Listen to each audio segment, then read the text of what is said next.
আজকে চলে এসেছি মুন্ডমালা হাটে। অনেকে কিন্তু ভেড়া পছন্দ করে। এটা কি ভেড়ার পাঠা তো না, এটা এমনি পাখি। পাঠি। কেমন দাম চাচ্ছেন? দাম চাইছে ভাই 10,500। 10,500 দাম বলেছে? দাম বলেছে কিরকম দাম বলছে?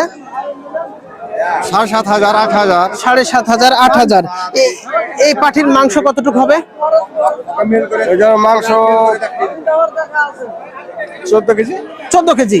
14 কেজি। 14 কেজির মতো হবে আইডিয়া করা হচ্ছে। এটা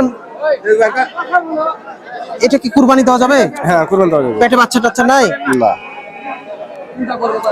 আমি তো জানি যে ভেড়ার পেট ফাঁকা থাকে না।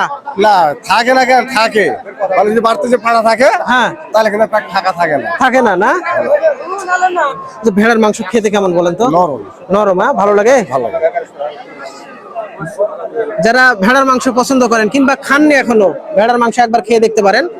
নরম মাংস খেতে কিন্তু খুব টেস্ট। দামও বেশি না।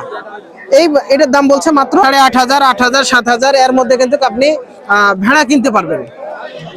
খাসির চাইতে ভেড়ার দাম কম হয় নাকি? খাসির চাইতে ভেড়ার দাম কম। মুন্ডমালা হাট, রাজশাহী তানোর উপজেলার মুন্ডমালা হাট, সপ্তাহে একদিন সোমবার।